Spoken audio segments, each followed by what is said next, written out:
ശ്രീമതേ ജയപതായ കൃപപദായിനെ ഗൗരകഥാദാമദായ നഗരഗ്രാമകാരി നമാവും വിഷ്ണുപദായ കൃഷ്ണപ്രേഷ്ഠായ ശ്രീമതി ഭക്തി വേദാന്ത സ്വാമി നമസ്തേ സരസ്വതി ദേവേ ഗൗരവാണി പ്രചാരിണി നിർവിശേഷ ശൂന്യവാദി പാശ്ചാത്യ ദേശതാരിണി जय श्री कृष्ण चैतन्य प्रभु नित्यानंद श्री अद्वैत गदाधर शिवासादि गौर भक्त वृंद हरे कृष्णा कृष्ण कृष्ण हरे हरे राम राम राम हरे हरे। जय जय जय श्री चैतन्य जय नित्यानंद जय अद्वैत चंद्र जय गौर भक्त वृंद। कृष्ण वैष्णवेभ्यो नमः। ചരിതാമൃതം ക്ലാസ്സിലെ എല്ലാവരെയും സ്വാഗതം ചെയ്യുന്നു. നമ്മൾ വായിച്ചുകൊണ്ടിരിക്കുന്നത് ശ്രീമദ് ചരിതാമൃതം മധ്യ ഭാഗം 1 31 വരെ ശ്ലോകം വായിച്ചു. 32 മുതലാണ് തുടക്കം. പുസ്തകം എന്റെ കയ്യിൽ ഇപ്പോഴേ കിട്ടിയുള്ളൂ, കൂടുതൽ വായിക്കാൻ ഇല്ല, നോക്കാം. ഇത് മഹാപ്രഭുവിന്റെ കാലലീലകളാണ് ഇതില് വിവരിക്കുന്നത്. ലീലയിൽ എന്ന് പറഞ്ഞാൽ ഏകദേശം, അതായത് 24 വർഷം അന്ത്യലീലയുമായി വരുന്നതാണ് പാസ്റ്റ്. അപ്പൊ ഇതില് 6 വർഷം ചൈതന്യ മഹാപ്രഭുവിന്റെ ലീലകളെ 3ആയാണ് തിരിച്ചിരിക്കുന്നത്. ആദ്യം ആദിലീല, മധ്യലീല, അന്ത്യലീല, അങ്ങനെയുള്ളത്. നമുക്കറിയാം 18 വർഷം ചൈതന്യ മഹാപ്രഭു ജഗന്നാഥ്പുരിയിലാണ് താമസിച്ചത്. അതുപോലെ 6 വർഷം സൗത്ത് ഇന്ത്യ ട്രാവൽ. ജഗന്നാഥ്പുരിയിൽ നിന്ന് യാത്ര തിരിച്ചു ബംഗാളിൽ പോയി, അന്ന് വീണ്ടും കന്യാകുമാരി, വീണ്ടും തിരിച്ചു വന്ന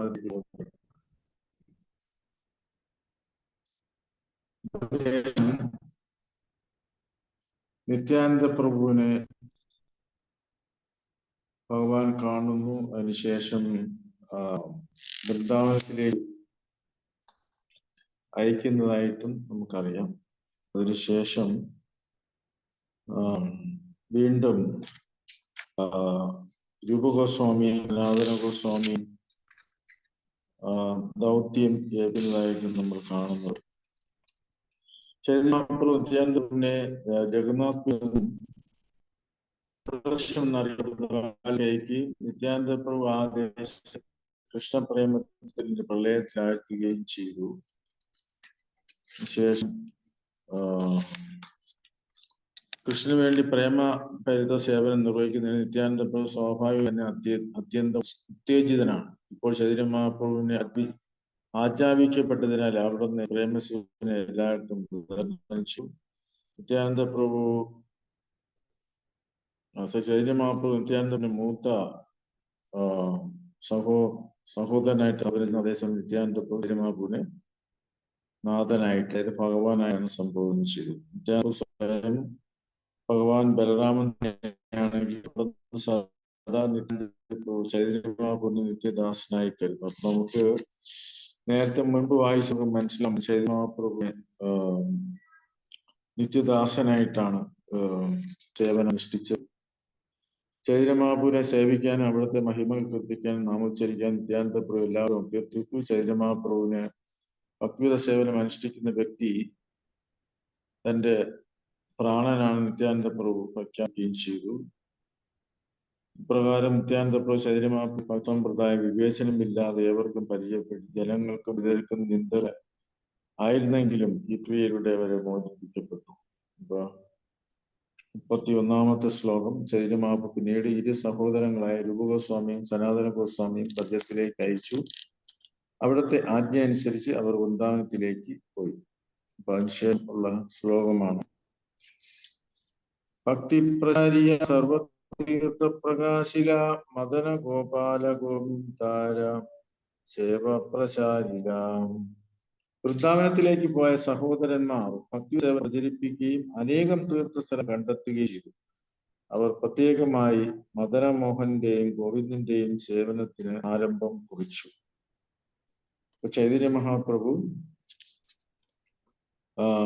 രണ്ട് സഹോദരന്മാർ, അതായത് ഗോസ്വാമിയും സനാതനസ്വാമിയും ബ്രജത്തിലേക്ക് അയക്കുന്നതായിട്ടാണ് നമ്മളിവിടെ കണ്ടത്. അപ്പൊ അവരവിടെ പോയതിനു ശേഷം ഭക്തി സേവനം പ്രചരിപ്പിക്കുകയും തീർത്ഥസ്ഥലങ്ങൾ കണ്ടെത്തുക, അതായത് കൂടുതലും ഭഗവാന്റെ ലീലകൾ നടന്ന സ്ഥലങ്ങൾ കണ്ടുപിടിക്കുന്നത് രൂപഗോസ്വാമി, സനാതന ഗോസ്വാമിയാണ്. കോഴ്സ് ചൈതന്യ മഹാപ്രഭു 5 ഇൻസ്ട്രക്ഷൻ നിർദ്ദേശങ്ങള് ഗോസ്വാമിമാർക്ക് കൊടുക്കുന്നുണ്ട്. അത് നമുക്ക് ചർച്ച ചെയ്യാൻ പിന്നീട്. ശ്ലോകം ജ്ഞാനാശാസ്ത്ര ആനിക്കൈല ഭക്തി ഗ്രന്ഥസാര മൂഢ അധമ ജനേരത്തേൻ ഹോ കരില നിസ്താരം. രൂപഗോസ്വാമിയും സനാതന ഗോസ്വാമിയും വിവിധ ശാസ്ത്രങ്ങൾ വൃന്ദാവനത്തിലേക്ക് വരെയും അനേകം ഭക്തി ഗ്രന്ഥങ്ങൾ രചിക്കുക വഴി ഈ ശാസ്ത്രങ്ങളുടെ സാരം ശേഖരിച്ചു നൽകി ചെയ്തു. ഇപ്രകാരം അവർ എല്ലാ മൂഢന്മാരെയും പതിതമാക്കളെയും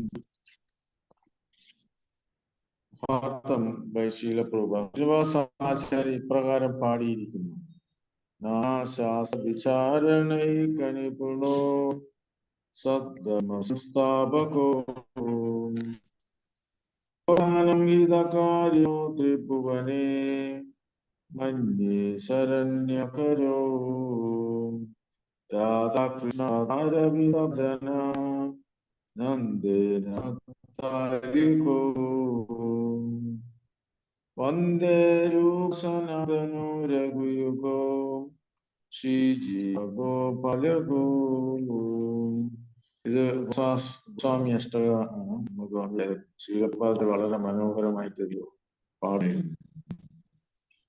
ഇപ്പൊ രൂപഗോസ്വാമിയും സനാതന ഗോസ്വാമിയും ആഘോഷമാണ് നാനാവിധമായി അഭ്യർത്ഥിച്ച് അവയുടെ സാരാംശമായ ഭക്തിയുത സേവനത്തെ തിരഞ്ഞെടുത്തു നൽകി. എല്ലാ ഗോസ്വാമിമാരും വേദാന്ത സഹായത്തിന് അനേക ഗ്രന്ഥങ്ങൾ രചിച്ചെന്നാണ് അർത്ഥം. ഭക്തി വെറും വൈകാരിക പ്രവർത്തനമല്ല എന്ന് ശ്രീലപ്രഭുപാദ പറയുന്നു. വൈദിക ജ്ഞാനത്തിന്റെ സാരസത്ത ഭക്തി സേവനമാണ്. ഭഗവത്ഗീത 15:15 ഇത് സ്ഥിരീകരിച്ചിരിക്കുന്നു. വേദൈശ എല്ലാ ശാസ്ത്രങ്ങളുടെയും ഉദ്ദേശം എന്താണ്? കൃഷ്ണൻ മനസ്സിലാക്കുക.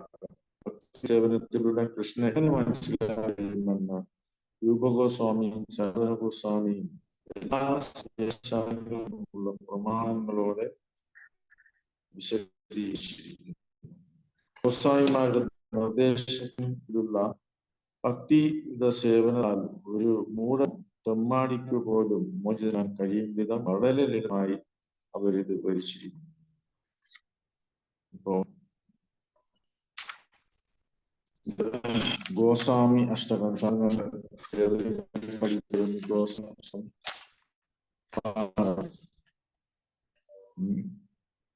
ഗോസ്വാമിമാര് എഴുതിയിരിക്കുന്ന ഏറ്റവും ഇഷ്ടമായ ഒരു കാര്യമാണ്. കാരണം നമുക്ക് ഒട്ടനവധി ഗ്രന്ഥങ്ങളുണ്ട്. ചില സമയത്ത് ആൾക്ക് കൺഫ്യൂഷനാണ്. നമുക്ക് ഹിന്ദു സമൂഹത്തിലെ ഒട്ടനവധി ഗ്രന്ഥങ്ങൾ ഏത് പഠിക്കണം, ഏതാണ് കാരണം വേദം എന്ന് പറയുന്നത് വളരെ അതിലെല്ലാ കാര്യങ്ങളും ഉണ്ട്. അപ്പൊ അതില് നമ്മൾ ചെയ്യാനുള്ള പ്രത്യേകിച്ച് കലിയുഗ പ്രാണപായുസ്മിൻ വിവേചന മന്ദാമതയോ ആൾക്ക് ആയുസ് കുറവാണ്, ഇത്രയും ഗ്രന്ഥങ്ങൾ പഠിക്കാനുള്ള സമയമില്ല. ഇപ്പൊ ഗോസ്വാമിമാര് എല്ലാ ഗ്രന്ഥങ്ങളെയും വളരെ സൂക്ഷ്മമായി പഠിച്ച് അതിന്റെ സത്ത് തന്നിരിക്കുക. അതെന്താണ് സത്ത് എന്ന് പറഞ്ഞാല്? ഭക്തിയുത സേവനം, ഭഗവാനോടുള്ള സേവനം, അത് മാത്രം ചെയ്താൽ മതി. അപ്പോ ഇതൊരു വൈദിക പ്രവൃത്തിയല്ല എന്ന് പറയുന്നുണ്ട്.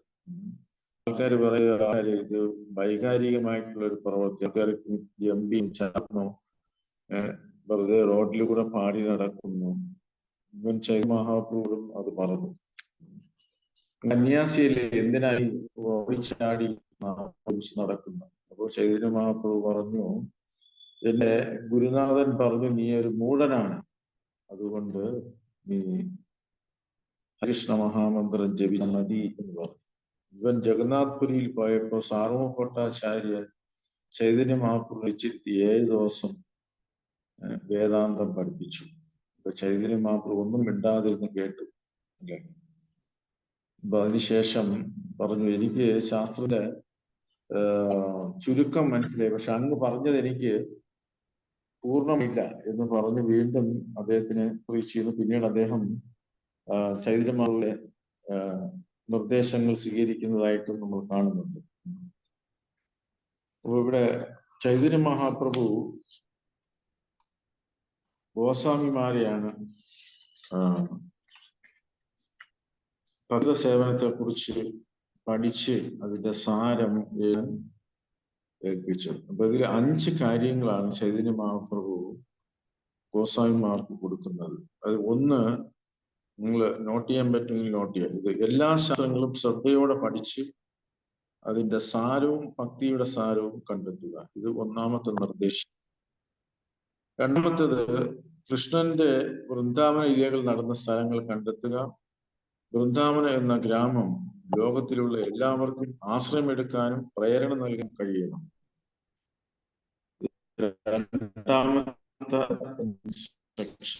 മൂന്നാമത്തെ നിർദ്ദേശം സുപ്രധാന വൈഷ്ണവ സദാചാരം വ്യക്തിഗതത്തിൽ കാണിച്ചു കൊടുക്കണം. തത്വശാസ്ത്രത്തിൽ ബലവത്താവുന്നതോടൊപ്പം ആത്മാവോടും ഭഗവാനോടും മുതിർന്നവരോടും താഴ്ന്നവരോടും എങ്ങനെ ശരിയായ രീതിയിൽ പെരുമാറണമെന്ന് മനസ്സിലാക്കി കൊടുക്കണം. ഇത് 4ാമത്തെ ഇൻസ്ട്രക്ഷൻ. ഇത് ഫോളോ ചെയ്തത് സനാതന ഗോസ്വാമിയാണ്. ഭക്തിയെ കുറിച്ച് എഴുതുന്നത് രൂപ ഗോസ്വാമി. അതുകൊണ്ടാണ് നമുക്ക് ഈ 2 ഗ്രന്ഥങ്ങൾ വളരെ പ്രധാനം. ഒന്ന് ഭക്തി രസാമൃത സിന്ധു, ഇനി രണ്ടാമത് വൈഷ്ണവ സദാചാരം ബുക്ക്. 5ാമത്തെ ഇൻസ്ട്രക്ഷൻ എന്താണ്? വൈഷ്ണവ സംസ്കാരത്തെ കുറിച്ച് പുസ്തകം എഴുതുക. കൂടാതെ സദാചാരം പെരുമാറ്റത്തിലൂടെ കാണിച്ചു കൊടുക്കുകയും ചെയ്യണം. അപ്പോ ഇതാണ് ചൈതന്യ മഹാപ്രഭു ഗോസ്വാമിക്ക് കൊടുത്ത 5 നിർദ്ദേശങ്ങൾ. അതില് നമ്മളെല്ലാരും പഠിച്ചിരിക്കേണ്ട ഗ്രന്ഥമാണ് വൈഷ്ണവ സദാചാരം. അതായത് വൈഷ്ണവ സദാചാരം എന്ന് പറഞ്ഞാൽ ഭക്തന്റെ ഒരു ആഭരണമാണ്. അപ്പൊ സ്ത്രീകൾക്ക് അവരുടെ സൗന്ദര്യം എന്ന് പറയുന്നത് ആഭരണമാണ്. അതുപോലെ ഭക്തന്റെ പെരുമാറ്റ രീതിയാണ് ഭക്തന്റെ ആഭരണം, വൈഷ്ണവ സദാചാരം. അപ്പൊ അത് സംരക്ഷിക്കുകയും പാലിക്കുകയും വേണം എന്ന് ചൈതന്യ മഹാപ്രഭു പറഞ്ഞു. ഒരു വ്യക്തി സദാചാരം പാലിക്കാതിരിക്കുകയോ ലംഘിക്കുകയോ ചെയ്താൽ ജനങ്ങൾ അദ്ദേഹത്തെ പരിഹസിക്കുക മാത്രമല്ല ഈ ലോകത്തിലും അടുത്ത ലോകത്തിലും നാശമായിരിക്കും ഫലം. അപ്പൊ ഇതും ചൈതന്യ ചരിതാമൃതത്തിൽ എഴുതിയിട്ടുണ്ട്. അപ്പൊ അതുകൊണ്ട് തന്നെ ചൈതന്യ മഹാപ്രഭു സന്യാസ ജീവിതത്തിലൂടെ മാതൃക കാണിക്കുകയുണ്ടായി. ഓക്കെ, അടുത്തത് 34ാമത്തെ ശ്ലോകം. അത് ഒന്നുകൂടെ ഒന്ന് പറഞ്ഞുതരാമോ പ്രഭു? ഈ പോയിന്റ്സ് 5 കാര്യങ്ങൾ. 5 കാര്യങ്ങള് ഏതൊക്കെയാന്ന് വെച്ചാൽ, ഒന്നാമത്തത് നമ്മളിപ്പോ വായിച്ചതാണ്, പക്ഷെ ഞാൻ അതിനെ കുറച്ചുകൂടി നമ്പർ ഇട്ട് പറഞ്ഞെന്നുള്ളേ ഉള്ളൂ. ഒന്നാമത്തത് എല്ലാ ശാസ്ത്രങ്ങളും ശ്രദ്ധയോടെ പഠിച്ച് അതിന്റെ സാരവും ഭക്തിയുടെ സാരവും കണ്ടെത്തുക. അത് ഒന്നാമത്തെ ഇൻസ്ട്രക്ഷൻ. രണ്ടാമത് കൃഷ്ണന്റെ വൃന്ദാവന ലീലകൾ നടന്ന സ്ഥലം കണ്ടെത്തുക. വൃന്ദാവനം എന്ന ഗ്രാമം ലോകത്തിലുള്ള എല്ലാവർക്കും ആശ്രയമെടുക്കാനും പ്രേരണ നൽകാനും കഴിയണം. മൂന്നാമത്തത് മനോഹരമായ ക്ഷേത്രങ്ങൾ നിർമ്മിച്ച് അതിസുന്ദരമായ വിഗ്രഹങ്ങൾ പ്രതിഷ്ഠിച്ച് വിഗ്രഹാരാധന രീതികൾ പഠിപ്പിക്കുക. അപ്പൊ അതാണ് അവര് ഗോസ്വാമിമാര് വൃന്ദാവനത്തില് 6 ഗോസ്വാമി ക്ഷേത്രങ്ങളില്ലേ നമ്മൾ പറയുന്നത്, 6 ഗോസ്വാമി ക്ഷേത്രങ്ങൾ. അത് ഗോസ്വാമിമാരാണ് പണിതത്. അതുകൊണ്ടാണ് ഗോസ്വാമി ക്ഷേത്രം എന്ന് പറയുന്നത്. അപ്പോ അവിടെ വിഗ്രഹാരാധനകള് പഠിപ്പിച്ചു കൊടുക്കാനും പറഞ്ഞു. അപ്പൊ അതിനെക്കുറിച്ച് ആധികാരികമായിട്ടുള്ള ഗ്രന്ഥങ്ങൾ നമ്മൾ ഭക്തിരസാമൃത സിന്ധു പഠിക്കുമ്പോൾ അതിൽ നിന്ന് മനസ്സിലാക്കാൻ പറ്റും. 64 അപരാധങ്ങളെ പ്രഭുജി ഒന്നുകൂടെ പറഞ്ഞേ.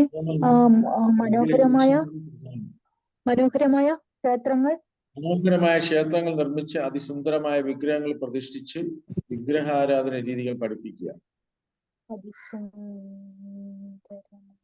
എഴുതിയെടുക്കുകയാണോ? 4-മത്തേത് സുപ്രധാന വൈഷ്ണവ സദാചാരം വ്യക്തി ജീവിതത്തിൽ മാതൃകയാക്കി കാണിച്ചു കൊടുക്കുക. തത്വശാസ്ത്രത്തിൽ ബലവത്താവുന്നതോടൊപ്പം ജീവാത്മാവിനോടും ഭഗവാനോടും മുതിർന്നവരോടും താഴ്ന്നവരോടും എങ്ങനെ ശരിയായ രീതിയിൽ പെരുമാറണമെന്ന് മനസ്സിലാക്കി കൊടുക്കുക. എന്നുവെച്ചാൽ പെരുമാറ്റ രീതി കൊണ്ട്. ശേഷം നാലാമത്തത് സുപ്രധാന വൈഷ്ണവ സദാചാരം വ്യക്തി ജീവിതത്തിൽ മാതൃകയാക്കി കാണിച്ചു കൊടുക്കണം. അതിന്റെ കൂടെ വരുന്നതാണ് തത്വശാസ്ത്രത്തിൽ ബലവത്താകുന്നതോടൊപ്പം ജീവാത്മാവിനോടും ഭഗവാനോടും മുതിർന്നവരോടും താഴ്ന്നവരോടും എങ്ങനെ ശരിയായ രീതിയിൽ പെരുമാറണമെന്ന് മനസ്സിലാക്കി കൊടുക്കണം. വെച്ചാൽ മാതൃക കാണിച്ചു കൊടുക്കണം. മാതൃകാ ജീവിതത്തെ കുറിച്ചാണ് പറയുന്നത്. പിന്നീട് 5-മത്തേത് അതിനെക്കുറിച്ച് പുസ്തകം എഴുതാൻ പറയുക. വൈഷ്ണവ സദാചാരത്തെ കുറിച്ച് പുസ്തകം എഴുതുക. നമുക്കിവിടെ ഈ പുസ്തകം അവൈലബിൾ ആണ്. വൈഷ്ണവ എറ്റിക്കറ്റ് എന്ന പുസ്തകം ലഭ്യമാണ്. ഇപ്പൊ കൂടാതെ സദാചാര പെരുമാറ്റത്തിലൂടെ കാണിച്ചു കൊടുക്കുകയും വേണം. ഇപ്പോ ഇത് ഭക്തന്മാര് നിർബന്ധമായും പഠിച്ചിരിക്കേണ്ട ഒരു ഗ്രന്ഥമാണ് വൈഷ്ണവ സദാചാരം. ഇപ്പോ 34-മത്തെ ശ്ലോകം. പ്രഭു രാജ്ഞായ കൈലസഭ ശാസ്ത്രേന വിസ്തര വിചാര പ്രജേര നിഗൂഢ ശക്തി കരില പ്രചാര. ചൈതന്യ മഹാപ്രഭുവിന്റെ ആജ്ഞപ്രകാരം ഗോസ്വാമിമാർ ഗുഹ്യമായ എല്ലാ വേദസാഹിത്യങ്ങളെയും അപഗ്രഥനം ചെയ്ത് പഠിച്ചതിന്റെ അടിസ്ഥാനത്തിൽ ഭക്തിയുത സേവനം പ്രചാരം ചെയ്തു. ഇപ്രകാരം ഒരുവന് വൃന്ദാവനത്തിന്റെ പരമരഹസ്യമായ ഭക്തിയുത സേവനത്തെ കുറിച്ച് മനസ്സിലാക്കാൻ കഴിയും. ശരിക്കും പറഞ്ഞാൽ ഭഗവത്ഗീതയിലും പ്രഭുപാദർ ഈ ശ്ലോകം കോട്ടിയിൽ പറയുന്നുണ്ട്. അതായത് ഭഗവത്ഗീത 15 എടുത്തു കഴിഞ്ഞാൽ സർവശിശാകം ഹൃദന്യ വിഷ്ണു മത്തസ്മൃതിജ്ഞാനം അവോഹനം ച വേദേശ സർവേര അഹമേവ വേദ്യോ വേദാന്ത വേദ വിദേഹ ച. ഭഗവത്ഗീത 15 എടുത്തതിന്റെ അർത്ഥം നോക്കുക. അപ്പൊ അതിൽ പറഞ്ഞിരിക്കുന്നത് ഞാൻ എല്ലാവരുടെ ഹൃദയത്തിൽ സ്ഥിതി ചെയ്യുന്നു. അതുപോലെ വേദത്തിന്റെ സാരം, ഉദ്ദേശം എന്ന് പറയുന്നത് എന്നെ മനസ്സിലാക്കുകയാണ് എന്ന് പറയുന്നുണ്ട്. ഇവിടെ പ്രഭുപാദർ പറയുന്ന ഭാവാർത്ഥത്തില് വിവർത്തനം ചൈതന്യമഹാപ്രഭുവിന്റെ ആജ്ഞപ്രകാരം ഗോസ്വാമിമാർ ഗുഹ്യമായ എല്ലാ വേദസാഹിത്യങ്ങളെയും അപഗ്രഥനം ചെയ്ത് പഠിച്ചതിന്റെ അടിസ്ഥാനത്തിൽ ഭക്തിയുത സേവനം പ്രചാരം ചെയ്തു. ഇപ്രകാരം ഒരുവന് വൃന്ദാവനത്തിലെ പരമ രഹസ്യമായ ഭക്തിയുത സേവനത്തെ കുറിച്ച് മനസ്സിലാക്കാൻ കഴിയും. അപ്പൊ ഭാവാർത്ഥത്തിൽ ശ്രീ പ്രഭുപാദർ പറയുന്നത് പ്രാമാണികമായ ഭക്തിയുത സേവനം വേദശാസ്ത്രങ്ങളുടെ നിഗമനത്തിന്റെ അടിസ്ഥാനത്തിലുള്ളതാണെന്ന് തെളിയിക്കുന്നു. ഇപ്പോ ഭക്തിയുത സേവനം ശാസ്ത്രത്തിന്റെ അടിസ്ഥാനത്തിലാണ്, വെറുതെ വൈകാരികമായിട്ട് ഉള്ള ഒരു പ്രവൃത്തിയല്ല. പ്രാകൃത സഹജീയർ പ്രകടിപ്പിക്കുന്ന തരത്തിലുള്ള വികാരത്തിന്റെ അടിസ്ഥാനത്തിലുള്ളതല്ല. പ്രാകൃത സഹജീയർ വേദശാസ്ത്രങ്ങളുടെ നിർദ്ദേശങ്ങൾ സ്വീകരിക്കുന്നില്ല. അവർ ദുർഭാഗ്യം, ശ്രീലംബടന്മാരും കഞ്ചാവ് ഉപയോഗിക്കുന്നവരുമാണ്. ചിലപ്പോൾ നാടകീയമായി ഭഗവാന്റെ വേണ്ടി കണ്ണുനീർ പ്രവർത്തിച്ച് കരയും. തീർച്ചയായും എല്ലാ ശാസ്ത്ര നിഗമനങ്ങളും ഈ കണ്ണുനീർ ഒലിച്ചു പോകുന്നു. വൃന്ദാവനത്തെയും വൃന്ദാവന ലീലകളെയും മനസ്സിലാക്കാൻ ഒരു ശാസ്ത്രങ്ങളുടെ വേദസാഹിത്യങ്ങളുടെ പര്യാപ്തമായ ജ്ഞാനം അനിവാര്യമാണെന്ന് ചൈതന്യ മഹാപ്രഭുവിന്റെ ആജ്ഞകൾ തങ്ങൾ ലംഘിക്കുകയാണെന്നത് പ്രാകൃത സഹജീയെ തിരിച്ചറിയുന്നില്ല. അപ്പോ സഹജീയർ, അതായത് നമുക്ക് ബംഗാളിൽ പോയി കഴിഞ്ഞാൽ പലതരത്തിലുള്ള അപസമ്പ്രദായക്കാരുണ്ട്. അതാണ് പ്രഭുപാദർ പറയുന്നത്. ചൈതന്യ മഹാപ്രഭുവായിട്ട് വേഷം കെട്ടും, ചൈതന്യ മഹാപ്രഭുവിനെ പോലെ ആക്ട് ചെയ്യും, ചിലപ്പോൾ കൃഷ്ണനെ പോലെ ആക്ട് ചെയ്യും, ചിലപ്പോൾ ഗോപികമാരെ പോലെ പെരുമാറും. അപ്പൊ ഇതെല്ലാം ശരിക്കുള്ള സമ്പ്രദായത്തിലുള്ളവരല്ല. ഇപ്പോൾ നമ്മൾ അറിയപ്പെടുന്ന രൂപാനുകാസനാണ്. രൂപഗോസ്വാമിയുടെ തത്വങ്ങളാണ് നമ്മൾ പിന്തുടരുന്നത്. ശ്രീമദ് ഭാഗവതം 1, 2, 12 പറഞ്ഞിട്ടുള്ളത് പോലെ ഭക്തി അസുത ഗൃഹിതയ ഭക്തി വേദജ്ഞാനത്തിൽ നിന്ന് ആർജിക്കപ്പെടുന്നു എന്നാണ് ഇതിനർത്ഥം. സദ്ശ്രദ്ധ ദാന മുനയ. യഥാർത്ഥത്തിൽ ഗൗരവമുള്ള ഭക്തന്മാർ വേദസാഹിത്യങ്ങളുടെ ശ്രവണത്തിലൂടെ ഭക്തി നേടുന്നു. ഭക്തിയാ ശ്രുത ഗൃഹീതയ.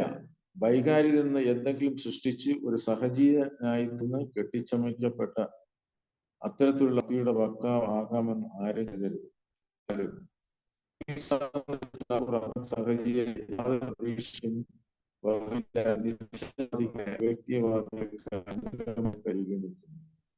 വ്യക്തിവാദികൾ പരോക്ഷനായ ഭഗവാനെ കുറിച്ച് യാതൊരു അറിവുമില്ല. വളരെ സഹജവേദത്തെ കാര്യം ചിന്തിക്കാറില്ലെങ്കിലും ശ്രീകൃഷ്ണനെ പരമോന്നതനായ ഭഗവാനായി സ്വീകരിച്ചിരിക്കുന്നു. ദൗർഭാഗ്യവശാൽ മറ്റുള്ളവരെ ആധികാരികമായ ഭക്തി സേവനത്തിന് വഴിതെറ്റി. ഇതില് രണ്ടു കൂട്ടം പ്രഭുപാദര് പറയുന്നുണ്ട്. പക്ഷെ അതില് സഹജ കുറച്ചുകൂടെ പേരാണെന്ന് പറയുന്നുണ്ട്. കാരണം ഭഗവാനെ പരമദിവ്യത്വം പുരുഷനായി അംഗീകരിക്കുന്നത്. അതേസമയം മായാവാദികള് അവരത് അംഗീകരിക്കുന്നില്ല. പക്ഷെ എന്നാലും രണ്ടു കൂട്ടരും ജനങ്ങളെ വഴിതെറ്റിക്കുന്നു എന്നുള്ളതാണ് നമ്മൾ മനസ്സിലാക്കേണ്ടത്. 35 ഹരിഭക്തി വിലാസാര ഭാഗവതാദ ദശമ ടിപ്പനി ആരാശമചരിത. ഹരിഭക്തി വിലാസം, ബൃഹത് ഭാഗവതാമൃതം, ദശമ ടിപ്പനി, ദശമചരിതം തുടങ്ങിയ സനാഗോസ്വാമിമാർ രചിക്കപ്പെട്ടിട്ടുള്ള ചില ഗ്രന്ഥങ്ങളാണ്. സനാതന ഗോസ്വാമി ശ്രീ ഭാഗവതത്തെ സമഗ്ര പഠനത്തിലൂടെ മനസ്സിലാക്കി തന്റെ വൈഷ്ണവ തോഷണി എന്നറിയപ്പെടുന്ന വ്യാഖ്യാനത്തിൽ ചെയ്തിട്ടുള്ളതെന്ന് ഭക്തി രത്നാകരം എന്ന ഗ്രന്ഥത്തിൽ പ്രഥമ പറഞ്ഞു. സനാതന ഗോസ്വാമിയെയും രൂപഗോസ്വാമിയെയും ചരമാപ്രഭുവിൽ നിന്ന് ആർജിച്ച സമസ്ത ജ്ഞാനവും അവരുടെ വിവിധ സേവനത്തിലൂടെ ലോകമെങ്ങും വ്യാപകമായി പ്രചരിച്ചു. സനാതന ഗോസ്വാമി അദ്ദേഹത്തിന്റെ വൈഷ്ണവ തോഷണി എന്ന വ്യാഖ്യാനം ഗ്രന്ഥ പരിശോധനയ്ക്കായി ശ്രീ ജീവഗോസ്വാമിക്ക് നൽകുകയും ജീവസ്വാമി അത് ലക്ഷണി എന്ന ശീർഷകത്തിൽ ചിട്ടപ്പെടുത്തുകയും ചെയ്തു. അദ്ദേഹം ഉടനെ തന്നെ രചനയിലാക്കിയത് 1476 ശകാബ്ദത്തിൽ, അതായത് AD 1554 തീർന്നു. ശ്രീ ജീവഗോസ്വാമി 1504 ശകാബ്ദത്തിൽ, അതായത് AD 1582 ലഘുഘോഷണി പൂർത്തിയായി. അപ്പോൾ ഇവർ എഴുതിയ ഗ്രന്ഥങ്ങളെ കുറിച്ചും ഈ മധ്യയിലെ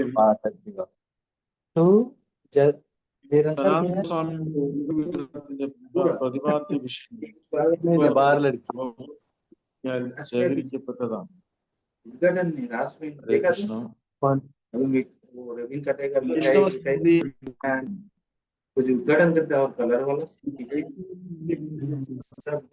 വിലാസങ്ങൾ ഉൾപ്പെടുന്ന 20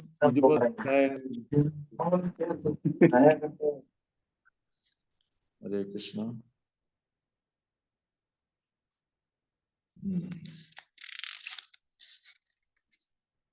20 അധ്യായങ്ങൾ പൂർത്തിയാക്കപ്പെട്ടു. ഈ ആദ്യത്തെ വിലാസത്തിൽ ആധ്യാത്മിക ഗുരുവും ശിഷ്യനും തമ്മിലുള്ള ബന്ധം സ്ഥാപിക്കുന്നത് എങ്ങനെയെന്ന് വിവരിച്ചിരിക്കുന്നു. മന്ത്രവും ഇതിൽ വിവരിച്ചിട്ടുണ്ട്. രണ്ടാമത്തെ വിലാസത്തിൽ ദീക്ഷാ പ്രക്രിയയുടെ വിവരണമാണ്. മൂന്നാമത്തെ വിലാസത്തിൽ ശുചിത്വം, നിരന്തര ഭഗവത് സ്മരണം, ദീക്ഷാഗുരുവിനാൽ നൽകപ്പെടുന്ന മന്ത്രങ്ങളുടെ ജപം എന്നിവയിൽ ഊന്നൽ നൽകി വൈഷ്ണവ പെരുമാറ്റ രീതികൾ വിസ്തരിക്കുന്നു. നാലാമത്തെ വിലാസത്തിൽ സംസ്കാര ശുദ്ധീകരണ പ്രക്രിയകൾ, തിലകം, ശരീരത്തിന്റെ 12 സ്ഥലങ്ങളിൽ തിലകം ധരിക്കുന്ന രീതി, മുദ്ര, ശരീരത്തിലെ അടയാളങ്ങൾ, മാല, ജപമാലയിലെ ജപം, ഗുരുപൂജ, ആധ്യാത്മിക ഗുരുവിന്റെ ആരാധന എന്നിവ വിവരിച്ചിരിക്കുന്നു. അഞ്ചാമത്തെ വിലാസത്തിൽ ധ്യാനത്തിനിരിക്കാനുള്ള സ്ഥലം ഒരുക്കേണ്ടത് എങ്ങനെയെന്നും പ്രാണായാമവും ധ്യാനവും ഭഗവാനെ വിഷ്ണുവിനെ പ്രതികരിക്കുന്ന സാലഗ്രാം ശിവയുടെ പൂജയും ഭരിക്കുന്നു. ആറാമത്തെ വിലാസത്തിൽ ഭഗവാന്റെ അതീന്ദ്രിയ രൂപത്തെ ആവാഹനം ചെയ്യുന്നതിനും അഭിഷേകം ചെയ്യുന്നതിനും ആവശ്യമായ അനുഷ്ഠാനങ്ങളെ കുറിച്ചാണ് വിവരിച്ചിട്ടുള്ളത്. ഏഴാമത്തെ വിലാസത്തിൽ വിഷ്ണു ഭഗവാന്റെ ആരാധനയ്ക്ക് ആവശ്യമായ പുഷ്പങ്ങൾ എങ്ങനെ ശേഖരിക്കണമെന്ന് നിർദ്ദേശിച്ചിരിക്കുന്നു. ഇത് വളരെ വലിയൊരു ഭാവാർത്ഥമാണ്. എന്നാലും വായിച്ചു തീർത്തേക്കാം. എട്ടാമത്തെ വിലാസത്തിൽ വിഗ്രഹത്തെ കുറിച്ചുള്ള വിവരണം, കൂടാതെ ധൂപം, ദീപം, നൈവേദ്യം, നൃത്തം, സംഗീതം, മൃദംഗവാദനം, വിഗ്രഹത്തിന്റെ ഹാരം ചാർത്തൽ, പ്രാർത്ഥനകളും നമസ്കാരം സമർപ്പിക്കൽ, അപരാധങ്ങൾക്ക് പ്രായശ്ചിത്തം ഇവയെല്ലാം എങ്ങനെ ചെയ്യണമെന്ന് നിർദ്ദേശവുമുണ്ട്. 9-ാമത്തെ വിലാസത്തിൽ തുളസീദളങ്ങൾ ശേഖരിക്കുന്നതിനെ പറ്റിയും വൈഷ്ണവ ആചാരങ്ങൾ പ്രകാരം പിതൃക്കൾക്ക് ശ്രാദ്ധ നടത്തുന്നതിനെ കുറിച്ചും ഭക്ഷണം സമർപ്പിക്കുന്നതിനെ കുറിച്ചും വിവരിക്കുന്നു. 10-ാമത്തെ വിലാസത്തിൽ ഭഗവാന്റെ ഭക്തന്മാരെ കുറിച്ചുള്ള, അതായത് വൈഷ്ണവ ഭക്തരുടെ വിവരണമാണ്. 14-ാം വിലാസത്തിൽ വിഗ്രഹാരാധനയെ പറ്റിയും ഭഗവാന്റെ ദിവ്യനാമത്തിന്റെ മഹത്വത്തെ പറ്റിയും വിവരമായി വിവരിക്കുന്നു. അർച്ചാമൂർത്തിയുടെ തിരുനാമജപം എങ്ങിരിക്കണമെന്ന് ഉപദേശിക്കുന്നു. ദിവ്യനാമ ജപത്തിനിടെ സംഭവിക്കാവുന്ന അപരാധങ്ങളെ പറ്റിയും ഇത്തരം അപരാധങ്ങൾക്കുള്ള പ്രായശ്ചിത്തങ്ങളെ കുറിച്ചും ചർച്ച ചെയ്യുന്നുമുണ്ട്. ഭക്തി സേവനത്തിന്റെ മഹിമകളെ കുറിച്ചും ശരണാഗതി പ്രക്രിയയെക്കുറിച്ചും വിവരണമുണ്ട്. 12-ാം വിലാസത്തിൽ ഏകാദശി വിവരിക്കുന്നു. 13-ാം വിലാസത്തിൽ ഉപവാസത്തെ പറ്റിയും അതുപോലെ തന്നെ മഹാദ്വാദശി ആചരണത്തെ പറ്റിയും വിവരിച്ചിരിക്കുന്നു. 14-ാം വിലാസത്തിൽ വ്യത്യസ്ത ദിവസങ്ങളിലെ വ്യത്യസ്ത ധർമ്മങ്ങൾ ചുരുക്കി പറയുന്നു. 15-ാം വിലാസത്തിൽ ഏകാദശി ഉപവാസം ജലം പാനം പോലും ഇല്ലാതെ എങ്ങനെയാണ് ആചരിക്കേണ്ടതെന്ന് ഉപദേശിക്കുന്നു. ശരീരത്തിൽ വിഷ്ണുവിന്റെ മുദ്രകൾ അടയാളപ്പെടുത്തുന്നതിനെ കുറിച്ചുള്ള വിവരണവും വർഷകാലത്തെ ചാതുർമാസ്യ ആചാരണത്തെ പറ്റിയുള്ള വിവരണവും ജന്മാഷ്ടമി, പാർശ്വ ഏകാദശി, ശ്രവണദ്വാദശി, രാമനവമി, വിജയദശമി ഇവകളെ പറ്റി ചർച്ച ചെയ്യുന്നു. 14-ാം വിലാസത്തിൽ വിഗ്രഹം ഇരിക്കുന്ന ഗർഭഗൃഹത്തിലോ ക്ഷേത്രത്തിന് മുകളിലോ ദീപങ്ങൾ അർപ്പിക്കുന്ന, അതായത് കാർത്തിക മാസം ഒക്ടോബർ നവംബർ അഥവാ ദാമോദര മാസം അല്ലെങ്കിൽ ഊർജമാസത്തിൽ ആചരിക്കേണ്ട ധർമ്മങ്ങൾ ചർച്ച ചെയ്യുന്നു. ഗോവർദ്ധന പൂജയുടെയും രഥയാത്രയുടെയും വിവരണങ്ങളുമുണ്ട്. 17-ാം വിലാസത്തിൽ വിഗ്രഹാരാധനയ്ക്കുള്ള തയ്യാറെടുപ്പുകൾ, മഹാമന്ത്ര കീർത്തനം, ജപത്തിന്റെ പ്രക്രിയ തുടങ്ങി ചർച്ച ചെയ്യുന്നു. 18-ാം വിലാസത്തിൽ വിഷ്ണുവിന്റെ വ്യത്യസ്ത രൂപങ്ങളെ കുറിച്ച് വിവരിക്കുന്നു. 19-ാം വിലാസത്തിൽ വിഗ്രഹ പ്രതിഷ്ഠയുടെയും പ്രതിഷ്ഠയ്ക്ക് മുമ്പ് വിഗ്രഹം അഭിഷേകം ചെയ്യുമ്പോൾ ആചരിക്കേണ്ട അനുഷ്ഠാനങ്ങളെ പറ്റിയും പറയുന്നു. 20-ാം വിലാസം മഹാഭക്തന്മാരാൽ നിർമ്മിക്കപ്പെട്ട ക്ഷേത്രങ്ങളെ പ്രമാണീകരിച്ച് ക്ഷേത്രങ്ങളുടെ നിർമ്മാണത്തെ കുറിച്ച് പ്രതിപാദിക്കുന്നു. ഹരിഭക്തി വിലാസത്തിന്റെ വിശേഷാംശങ്ങൾ കൃഷ്ണദാസ് കവിരാജ് ഗോസ്വാമി മധ്യലീലയിൽ, അതായത് 24, 329 മുതൽ 345 വരെ നൽകിയിട്ടുണ്ട്. ആ ശ്ലോകത്തിൽ അദ്ദേഹം നൽകിയിട്ടുള്ള വിവരണം വാസ്തവത്തിൽ ഗോപാലഭട്ട ഗോസ്വാമി ചിട്ടപ്പെടുത്തിയ ഭാഗങ്ങളുടെ വിവരണമാണ്. ശ്രീല ഭക്തി സിദ്ധാന്ത സരസ്വതി ഠാക്കൂറിന്റെ അഭിപ്രായത്തിൽ ഗോപാലഭട്ട ഗോസ്വാമി സമാഹരിച്ച ഭക്തി സേവനത്തിന്റെ നിയമതത്വങ്ങൾ നമ്മുടെ വൈഷ്ണവ തത്വങ്ങളെ കർശനമായി പിന്തുടരുന്നില്ല. വാസ്തവത്തിൽ ഗോപാല ഗോസ്വാമി ഭക്തിവിലാസത്തിന്റെ വൈഷ്ണവ നിയമതത്വങ്ങളുടെ വിപുലമായ വിവരണങ്ങളുടെ ഒരു സംഗ്രഹം മാത്രമേ ശേഖരിച്ചിട്ടുള്ളൂ. ഹരിഭക്തി വിലാസ നിഷ്കർഷയോടെ തുടർന്നാൽ വൈഷ്ണവ ആചാരങ്ങൾ പൂർണ്ണ ചിട്ടയോടെ പാലിക്കുന്നുവെന്നാണ് അർത്ഥമെന്ന് ഠാക്കൂർ അഭിപ്രായം. അപ്പോ ഇതില് ഹരിഭക്തി വിലാസത്തിലാണ് ഇതില് വരുന്ന ഈ വിഷ്ണു സസ്യാചാരം വരുന്നത്. ഹരിവിലാസ സ്വാമി ശേഖരിച്ചിട്ടുള്ള ഭാഗങ്ങളെ ജാതി വൈഷ്ണവർ കർശനമായി പിന്തുന്ന സ്മാർത്ഥ സമാജം സ്വാധീനിച്ചിട്ടുണ്ടെന്ന് അദ്ദേഹം ഉറപ്പിച്ചു പറയുന്നു. അതുകൊണ്ട് ഗോപാലഭട്ടഗോസ്വാമിയുടെ ഗ്രന്ഥത്തിൽ നിന്ന് വൈഷ്ണവ നിർദ്ദേശങ്ങൾ കണ്ടെത്തുക ദുഷ്കരമാണ്. ഹരിഭക്തി വിലാസത്തിന് ദിഗ്ദർശി ടീക എന്ന സനാതന ഗോസ്വാമി സ്വയം രചിച്ചിട്ടുള്ള വ്യാഖ്യാനം പരിശോധിക്കുന്നതാണ് ശ്രേഷ്ഠം. ഇതേ വ്യാഖ്യാനം ശ്രീ രാധാരമണമൂർത്തിയുടെ സേവനത്തിൽ വ്യാപൃതനായിരിക്കുന്ന ഗോപാലഭട്ടഗോസ്വാമിയുടെ ശിഷ്യന്മാരിൽ ഒരുവനായിരുന്ന ഗോപിനാഥ പൂജ അധികാരിയാണ് ചിട്ടപ്പെടുത്തിയെന്ന് ചിലർ പറയുന്നു. ബൃഹത് ഭാഗവതാമൃതത്തെ സംബന്ധിച്ച് പറയുകയാണെങ്കിൽ അതിന് 2 ഭാഗങ്ങളുണ്ട്.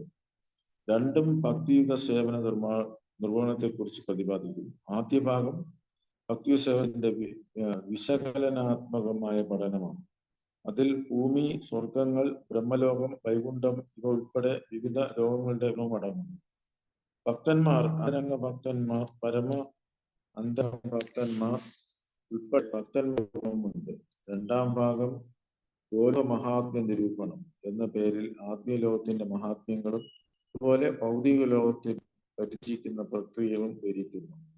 യഥാജ്ഞാനം, ഭക്തിയുത സേവനം, ആധ്യാത്മിക ലോകം, ഭഗവത് പ്രേമം, ജീവിതത്തിന്റെ ലക്ഷ്യപ്രാപ്തി, ജഗതാനന്ദം എന്നിവയും ഈ ഭാഗത്തിൽ വിവരിക്കുന്നു. ഇപ്രകാരം ഓരോ ഭാഗത്തിലും 7 അധ്യായങ്ങൾ വീതം ആകെ 14 അധ്യായങ്ങളുണ്ട്. ദശമകണി ശ്രീമദ് ഭാഗവത് ദശമസ്കന്ധത്തിന്റെ ഒരു വ്യാഖ്യാനമാണ്.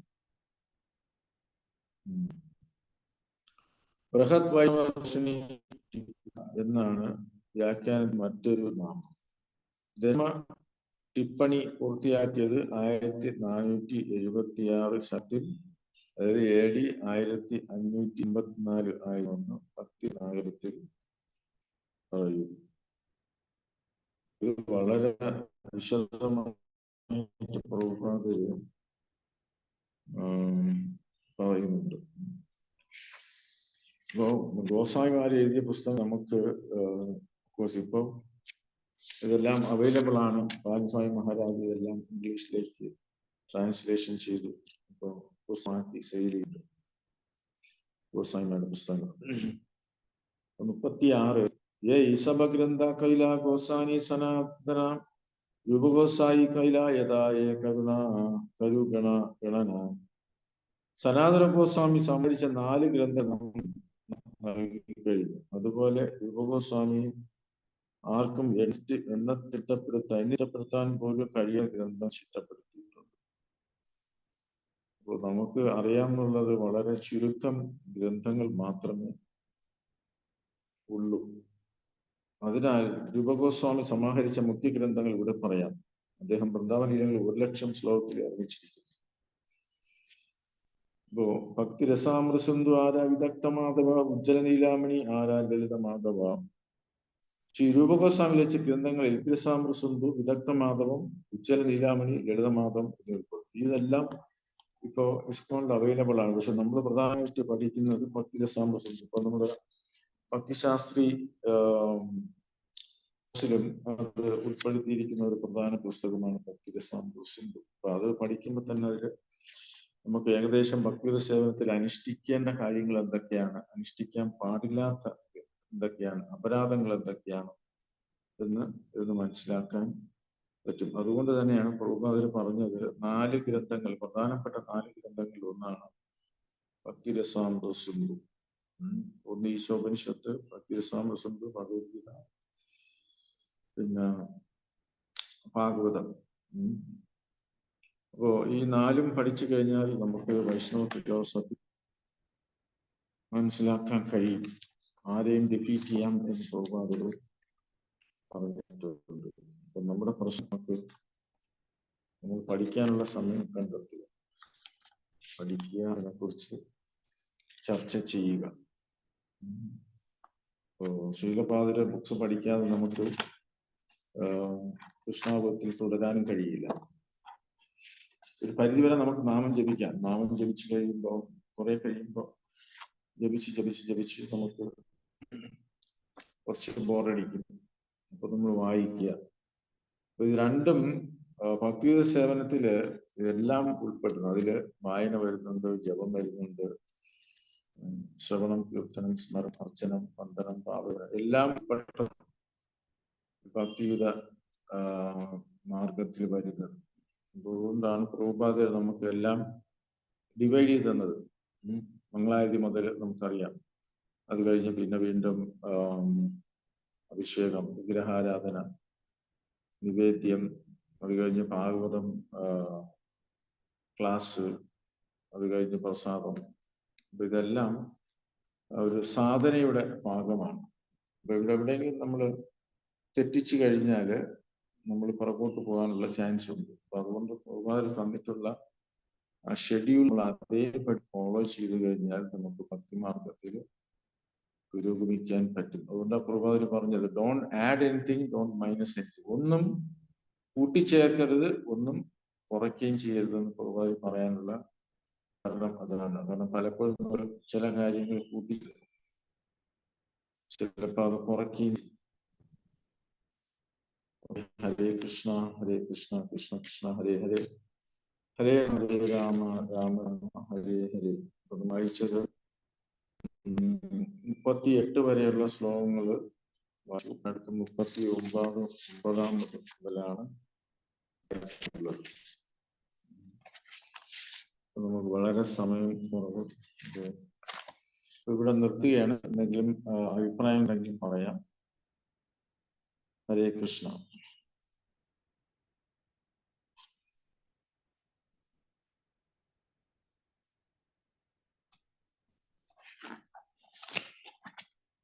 ഇപ്പൊ ഇവിടെ സ്റ്റോപ്പ് ചെയ്യാമോ?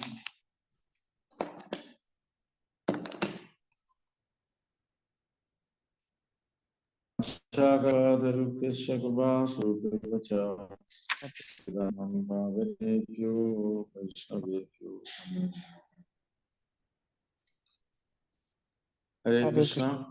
കൃഷ്ണ. താങ്ക് യു പ്രഭു. പ്രണാമം പ്രഭു. ഹരേ കൃഷ്ണ. ഹരേ കൃഷ്ണ. ഹരേ കൃഷ്ണ പ്രഭു. പ്രണാം. എന്തെങ്കിലും പറയാനുണ്ടോ? ഹരേ കൃഷ്ണ. Thank you. ഹരേ കൃഷ്ണ. പ്രണാം. ഹരേ കൃഷ്ണ.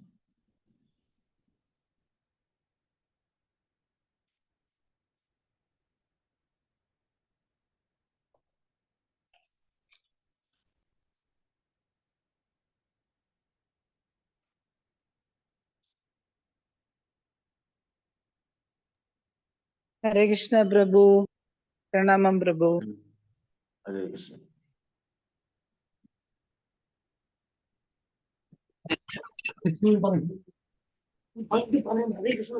ഹരേ കൃഷ്ണ. പ്രണാമം.